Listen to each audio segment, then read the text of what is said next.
ورحمة الله وبركاته. ازيكم عاملين ايه؟ ان شاء الله تكونوا في احسن صحة واحسن حال. كل سنة وانتم طيبين. النهاردة بقى زي ما انتم عارفين الدنيا بقى ساقعة وكده، فبنجيب الحاجة قدامنا على الترابيزة اهو عشان نعمل القهوة و... وعشان ايه نبقوا متدفيين، ما نقوموش هنا ولا هنا. عاملينها قدامكم اهو، ان شاء الله هتعجبكم.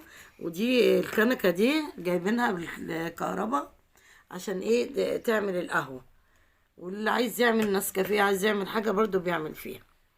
وهنبدا ان شاء الله اهو. هنحط الميه الاول زي ما انتم شايفين كده اهي. هنحط اهو الميه اهو، اهي الميه. وهنحط البن والسكر. هنحط طبعا السكر الاول زي ما انتم شايفين كده اهي. اهو السكر ادي 1 2 3 معالق اهو مسكر، خليهم 4. يلا اهو. وادي البن اهو. هناخده ايه 2 معلقتين بن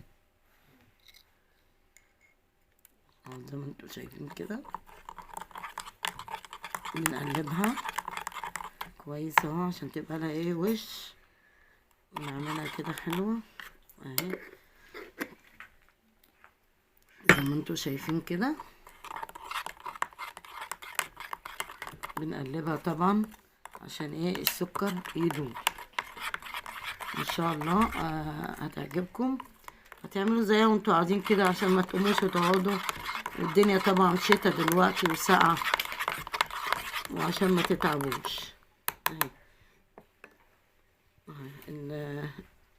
الكنكه اهي زي ما انتوا شايفين. انا بتك على الزرار اهو عشان ايه تغلي تكيت على الزرار عشان تغلي. زي ما انتم شايفين انا حطيت البن والسكر والميه وقلبتهم كويس، وشغلت الكنكه بالزرار بالكهرباء. ودلوقتي اول لما هتغلي هنفضها لكم في الفنجان، هتشوفوها بالوش والجميله ان شاء الله. ولما تعجبكم هتعملوا زيها عشان ما تتعبوش وانتوا واقفين وكده. كده احسن حاجه. زي انتوا شايفينها هي بتغلي، ودي جميله وبتريح الواحد عشان الواحد بتبقى في الساعه دي رجله وجعاه، فما بتقدريش تقفي تكملي تعملي حاجه على البوتاجاز. فهي الكنكه دي بتغنيكي بصراحه. بتعملي فيها شاي، تعملي فيها قهوه، تعملي نسكافيه، تعملي كل اللي انت عايزاه وانت قاعده مرتاحه. والحمد لله انتوا برضه اما هتشوفوها كده هتريحكم باذن الله. انا لما لقيتها كويسه اشتريتها عشان اعمل عليها، عشان ما اقومش كل شويه على البوتاجاز.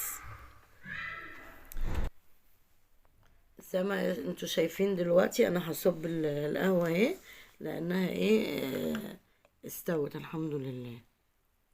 شايفين اهو انا صبيت القهوه اهي بوش وجميله، وان شاء الله هتعجبكم لما تجربوها وتعملوها. هتبقى حلوه قوي ان شاء الله. وكل سنه وانتم طيبين، يا رب دايما بخير وسلام. والسلام عليكم ورحمه الله وبركاته.